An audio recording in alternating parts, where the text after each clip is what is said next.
So I've debated talking about my own struggles with mental health on the podcast since it started, really, for a couple of reasons. The first was that I know probably most people nowadays have their own mental health stories, and I didn't want to seem like mine was more important or I was special or anything like that. I also didn't want to be seen or to be thought that I was doing it for attention or trying to build a following or trying to get followers. But I think the real reason that I didn't want to do it was that I didn't want to be vulnerable and to talk about it, because it's not an easy subject for anyone to talk about. But I'm going to talk about it today. Hopefully, if someone is listening and they're struggling, they can get something from it.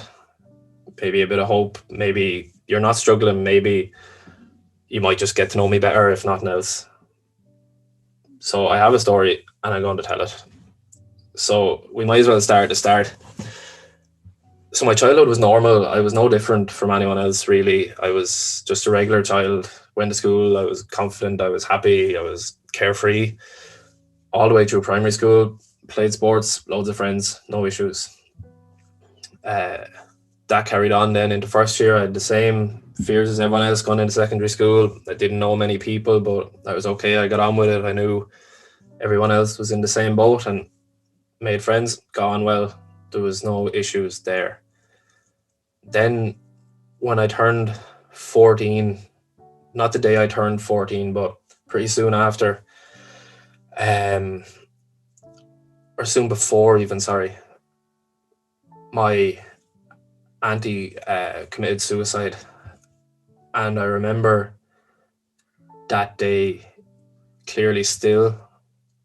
I was in school and I was called out of class and brought down to reception where my auntie on the other side was waiting for us.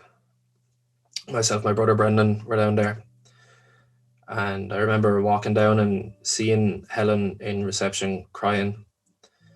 And she told us Nora had committed suicide. And I didn't know what suicide was when she told me. I had heard the word before, but I didn't know what it meant. Brendan did. So he understood what was going on. I didn't really. I didn't cry because I wasn't fully aware of what was happening. And I remember driving out of the school gates and I asked Helen what was happening. And she told me Nora had killed herself. And I finally understood it then, what it was. I had never heard of anyone doing that before. And I still couldn't cry because I was trying to understand what was going on. I remember getting home and it was something I've never experienced since. And I've had family members pass away since, and I've had other tragedies and other issues, but nothing ever felt like this. It was as if the world sort of stood still, and no matter what was taught or what was said, it didn't make sense. Um, it's something you never really get over. You move on with your life, and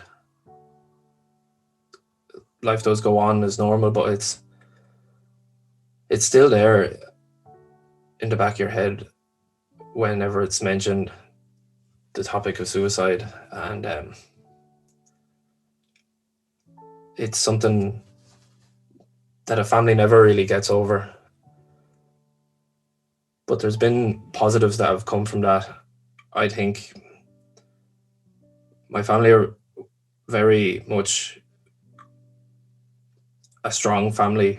We very rarely argue. I can't remember the last time I had an argument with a family member that wasn't trivial or had any sort of malice or intent to upset them, since um, I have the most supporting, loving family unit, and I owe my life to them, really, as I'll get into in a while. But I think that you need, not that you need, but tragedy brings that in. I think my family, as well as a lot of others who've had suicide or any sort of tragedy, know that that's what can happen, and it can come out of nowhere. So it's important to love the people around you while you can, because they can be taken away in an instant. Uh, After that, in my teenage years, there was a lot of repressed anger that I wasn't aware of what it was at the time. Um, I obviously started to hit puberty around that age or soon after, and I started to develop physically. I got stronger, I got better at sports, and that was a massive outlet for me to deal with my anger that I was holding on to. And I got good at sports. I put myself fully into it, and I honestly didn't allow myself to think about anything else. And that kind of made things dwell inside of me as well. There was a lot of self-directed hatred. I was very hard on myself, and I still can be, but I definitely have gotten better at it since then. So that was kind of my mid-teens, and it gradually got worse into my late teens. I started putting a lot of pressure on myself to be better, to be the best, and if I wasn't the best, I was very hard on myself again. I never really allowed myself to feel proud of anything I did. Whatever I did, that was just a consequence of the work, and I still had a lot more to do. I was never going to be good enough for myself or for anyone else, no matter how much I did, because I was never going to reach that bar. I was never going to be okay with just being Mark Halpin in that mindset I was in. And the later I got into my teens, it just got worse and worse, and it started leading into fairly severe depression and anxiety. I was playing senior football, Gaelic football, at a fairly young age. I think I was 17, 18 when I started playing, and that was just through the effort of I was putting into sport and into physicality, and I just put everything into that, and I got onto the senior football team, and that was kind of the only good thing in my life at that stage. And because I put so much weight on it for being the only good thing in my life, I stopped enjoying it. I pushed myself way too hard.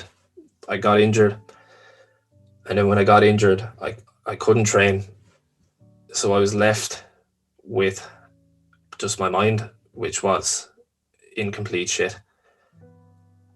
And so things got fairly bad from there. It was in my leaving cert year. I was coming up to my leaving cert when I got injured for the first time. And around that time, my granddad, who we would have been fairly close to, passed away. I was doing my leaving cert. I made absolutely no effort with my leaving cert. I didn't do homework in fifth or sixth year. I just didn't care. I just showed up every day and sat there and just waited for it to be over because I had to. So then when the leaving cert came around, I was fucked for it. And knowing that, while I couldn't train, I couldn't put the work into football or the gym, I was just left to stew in what I had let happen with my education. I was in a relationship at the time that started slipping as well because I put no effort into that either, and that started falling apart. There was a lot of arguing. So there was a space of 3 weeks around my leaving cert where I didn't speak to anyone, and that's not really much of an overstatement. I remember not actually having a conversation with anyone for about 3 weeks. And so my mother noticed this, obviously, brought me into the doctors. We got antidepressants, anti-anxiety medication. The doctor referred me to a behavioral psychologist called Dr. Martin Kelly, who turned out to be a massive help for me in the future, but not exactly then, because I didn't want the help. I was only doing it because I was being made. So what I noticed with the antidepressants and the anti-anxiety medication was I did feel less negative thoughts, but I felt more negative in my body. It altered my relationship with reality massively. And there's a large part of this area of my life between the ages of 17 to maybe 21 that are kind of blurry because of the medication I was on.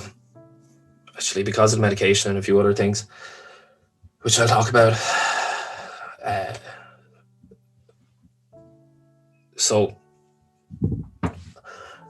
I was on the antidepressants, I was working with Martin, I was on the anti-anxiety medication, and I still felt useless. I still felt like I had no direction. I just felt like I was here, just landed in this life with nothing to do with it.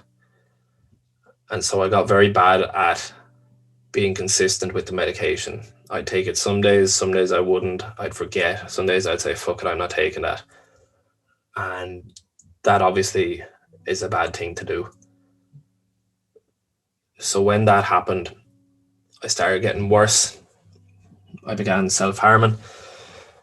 What I would do was I'd take a nail scissors and I would slice parts of my body that couldn't really be seen.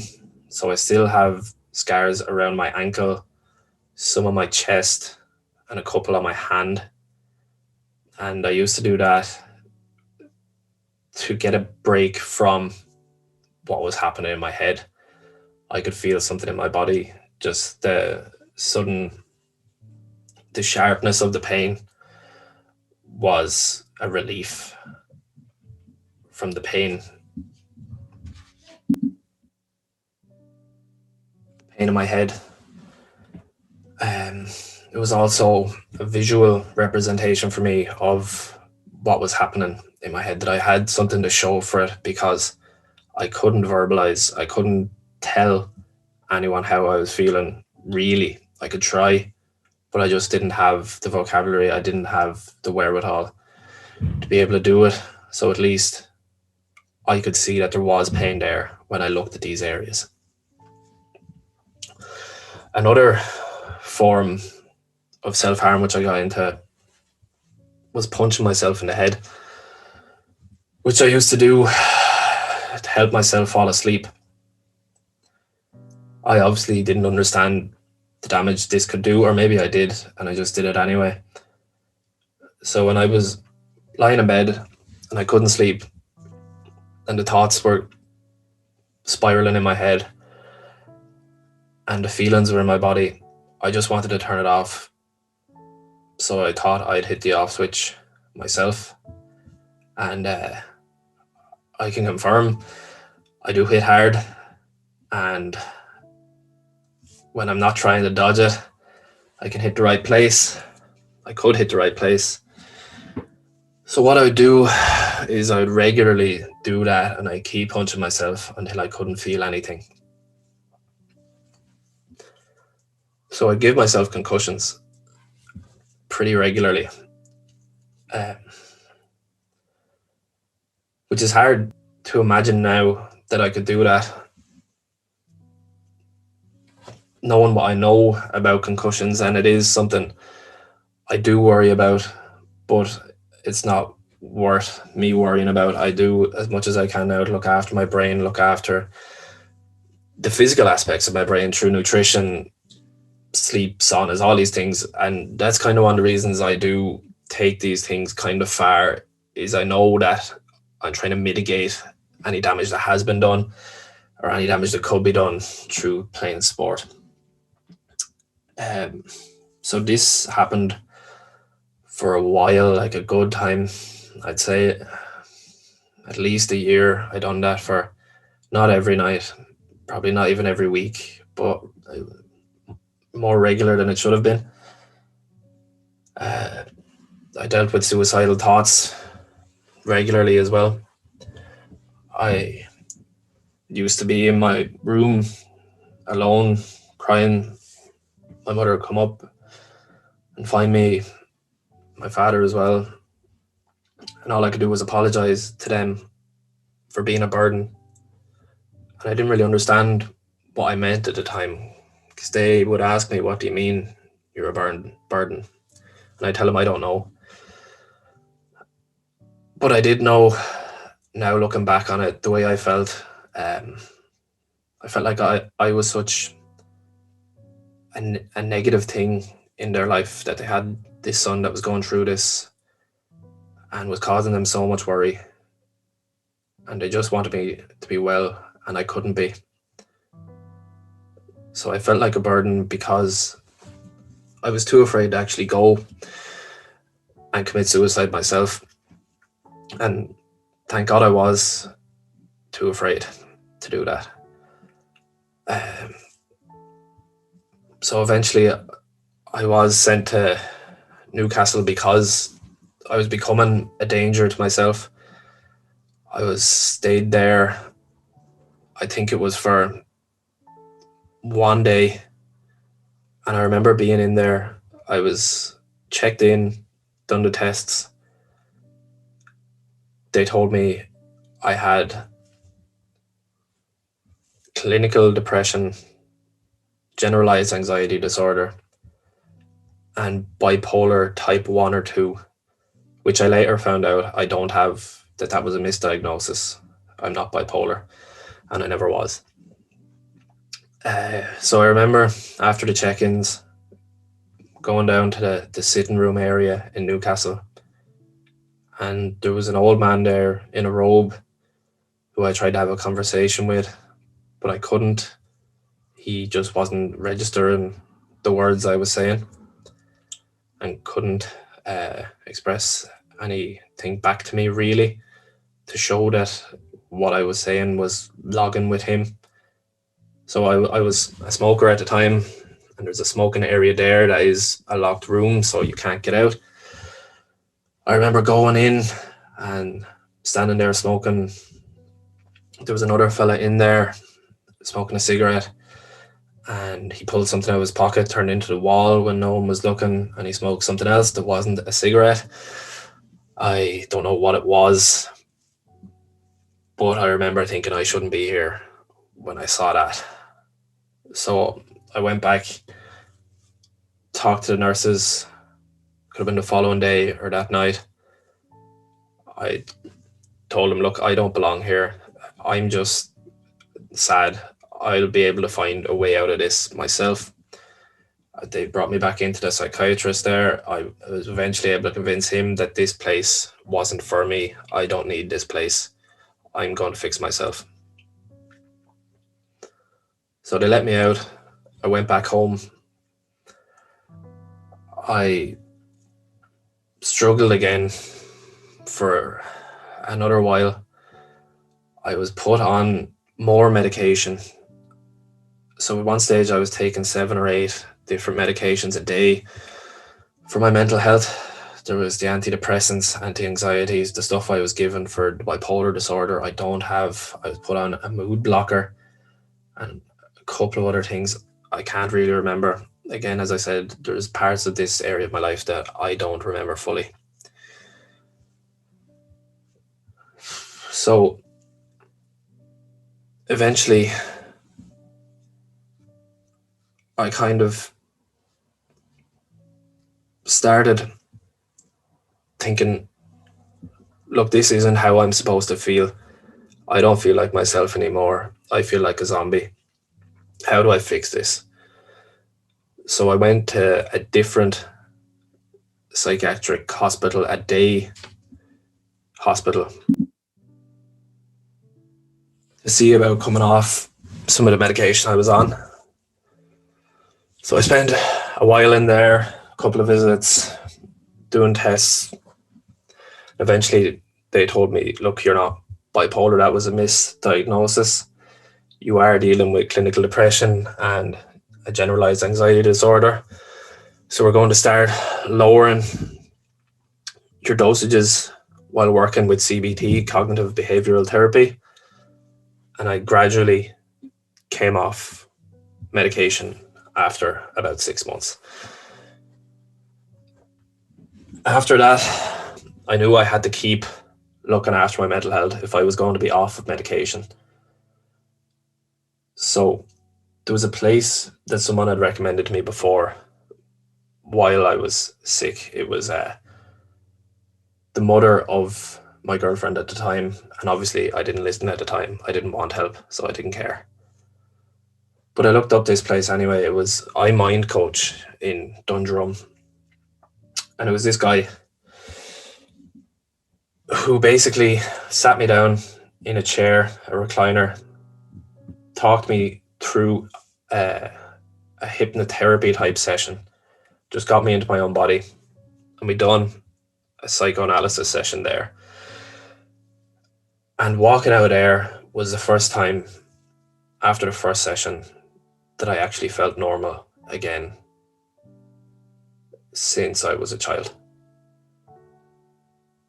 And so I went to see him maybe 10 more times, and he gave me tapes to listen to, one in the morning and one before bed.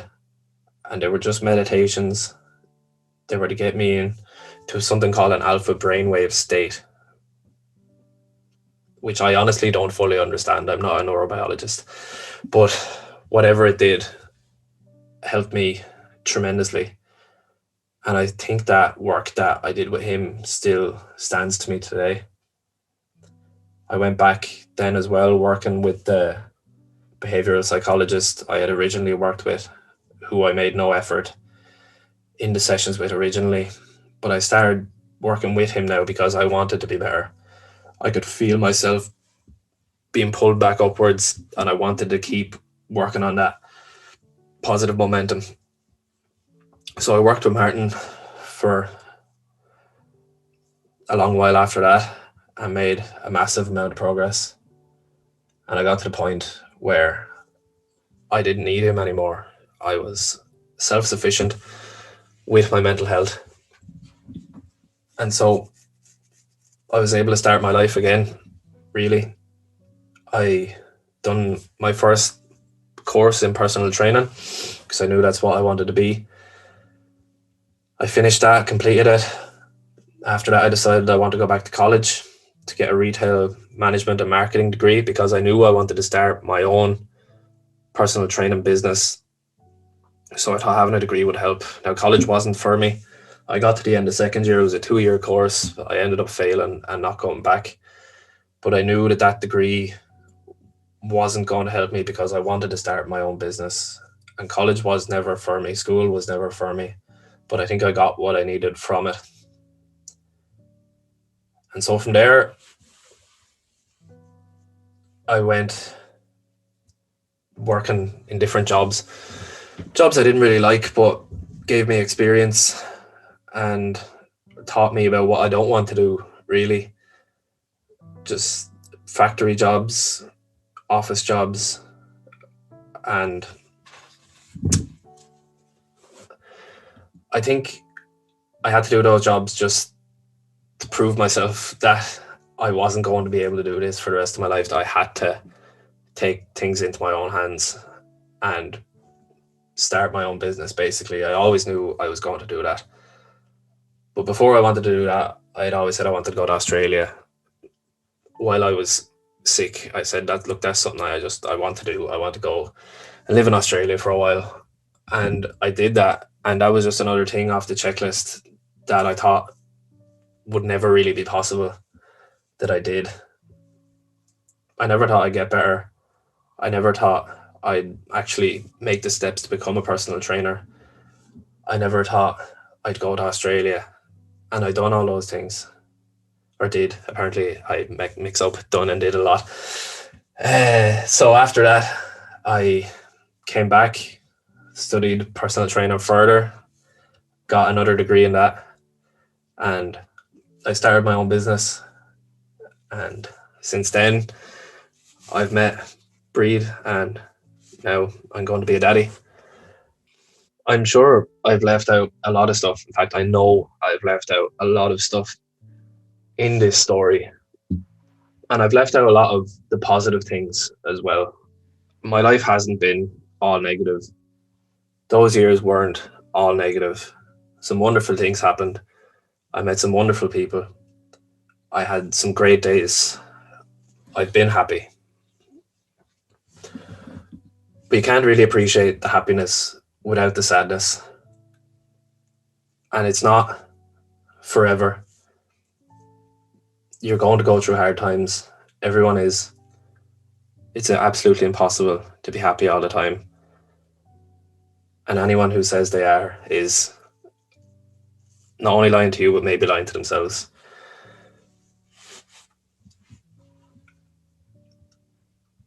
I can honestly say I'm happy now. And I've been happy for a while. I've been happy for maybe the last 4 years, 4 or 5 years maybe. And I'm not saying I'm not going to ever struggle again, but I know I'll never get back to there. I heard on a podcast recently, Andrew Huberman, who's a neurobiologist, saying that in Alcoholics Anonymous, they have a saying that no matter how far down the road you are, you're never too far from the ditch, or you're always the same distance from the ditch. And that makes sense in terms of mental health. I know firsthand how hard it can get and how bad it can be. So I'll never allow myself to go back there. That's why I think it's important to talk about mental health, because it can so easily slip into such a dark place. And to make people aware of it, of how important it is to look after your mind more than anything else. Look after your own mind, because that's how you experience the world. If that's one thing anyone can get from this, is just be good to yourself, be good to your mind.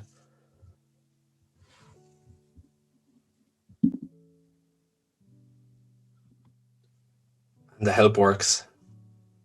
Please use the help if you're struggling. That is how you get through it. You will not get through it alone. Trying to do it alone will make it worse. I know that firsthand.